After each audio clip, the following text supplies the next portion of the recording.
Guerra dos 100 anos. Por que a Guerra dos 100 anos chama Guerra dos 100 anos se ela não tem 100 anos e sim 116 anos?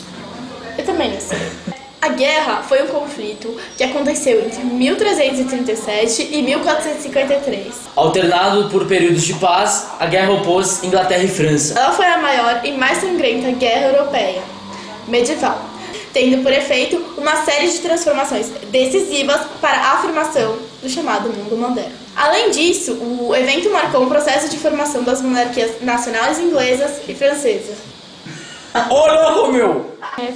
As origens da guerra sintetizam em vários aspectos o caráter transitório do período, de um mundo feudal em decomposição, mas ainda predominante em direção a uma nova realidade, marcada pelo crescimento do comércio, da economia urbana e da riqueza mercantil. Com efeito, tanto os elementos feudais quanto os interesses mercantis foram decisivos para a conflagração. Não se deve entender apenas como conflito militar, mas também social e econômico. Mano. Isso aqui é brincadeira. Nossa Senhora! O quê? Não vou falar nada. Tudo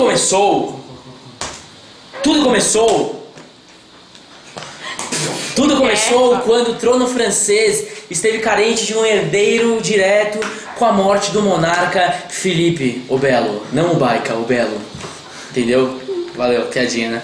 Aproveitando-se da situação, o rei britânico Edward III, Neto do falecido, assumiu esse trono, exigindo o direito de unificar a coroa inglesa e francesa.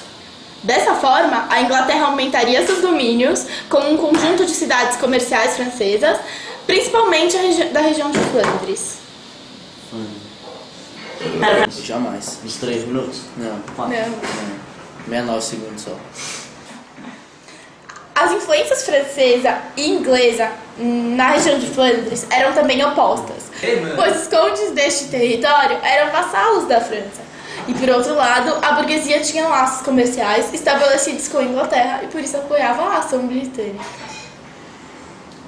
Por conta desse apoio, os ingleses venceram as primeiras batalhas e conseguiram o controle de alguns territórios no norte da França. Até aquele instante, observando a superioridade numérica e bélica dos ingleses, era possível apostar na queda da monarquia francesa. Contudo, com a decorrência da peste negra, ocorreu uma pausa nos dois lados da guerra.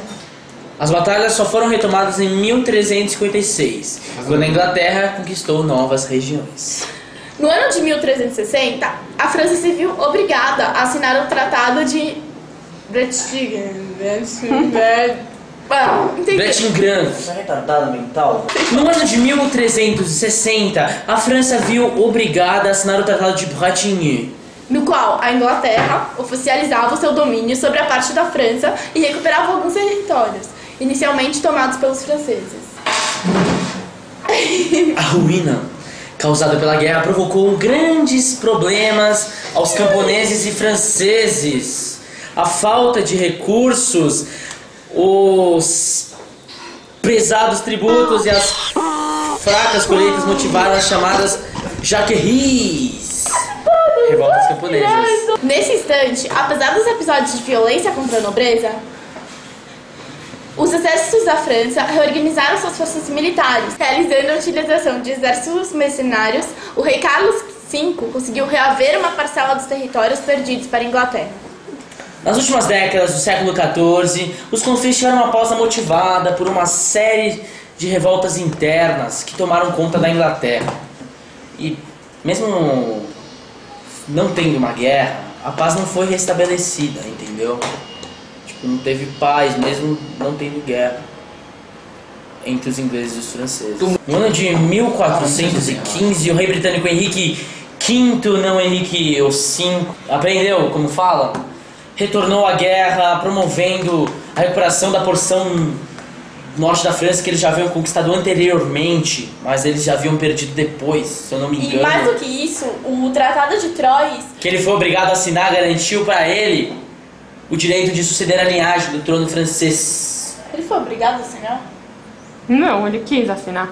Em 1422, com a morte de Carlos VI, da França, o Henrique V da Inglaterra fez com que o trono francês ficasse sob a regência da irmã de Carlos VI, que era casada com o Henrique V da Inglaterra. Então ficou pra ele, né? Nesse meio tempo, os camponeses da França se mostraram ainda mais insatisfeitos com a dominação estrangeira promovida pela Inglaterra. Eu não tenho internet aqui. Foi nesse contexto de mobilização popular que a figura de Joana d'Arc, Eu já vi. a famosa, a própria, que morreu na fogueira. A gente queria mandar um salve pro Moisés d'Arc de Noé, grande amigo de Elon também. E a Joana d'Arc dizia ter sido enviada por Deus para dar fim à dominação inglesa.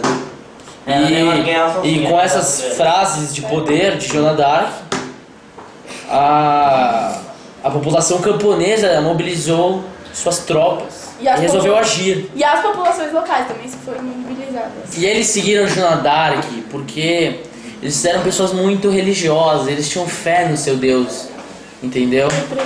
Por isso eles seguiram Joana d'Arc, como eu já havia dito. E o papel desempenhado pela camponesa, que era Joana d'Arc, e deu outros destinos a esse conflito. Ela liderou um pequeno exército que foi organizado pelo monarca, o Carlos VII, e essa lendária guerreira, ela conseguiu reconquistar a região de Orleans, pelo amor de Deus, Orleans. do domínio inglês. Logo em seguida, a euforia que foi causada com essa conquista também possibilitou a retomada de Reims.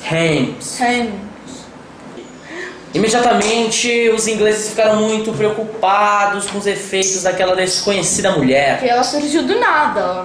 Não, é desconhecida, ela surgiu do céu, veio voando.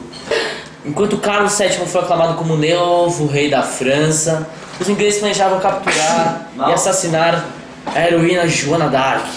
Nesse instante, temendo o fortalecimento de uma liderança popular, os nobres franceses arquitetaram a entrega de Joana d'Arc para os britânicos. É uma traição, né? Coitados. No ano de 1431, perto do fim da guerra, Joana d'Arc foi morta na fogueira sob a acusação de bruxaria, olha. E mesmo com a entrega da heroína, os franceses conseguiram varrer a presença britânica na porção do norte do país. As conquistas feitas por Joana d'Arc mobilizaram a população francesa em novas batalhas contra a Inglaterra.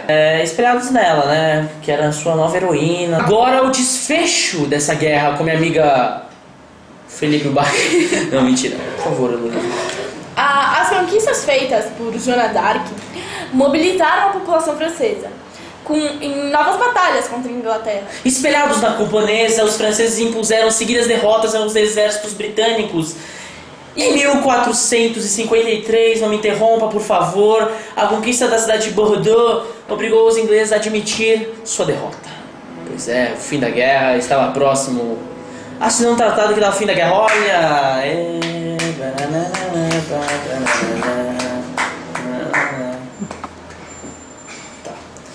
Enquanto a Inglaterra entra no período de guerra civil, na França a monarquia está reforçada pelo sentimento nacionalista e caminha progressivamente para o absolutismo monárquico. Poderá, enfim, dizer-se que a Guerra dos 100 Anos ela marca o final da Idade Média e anuncia a época moderna.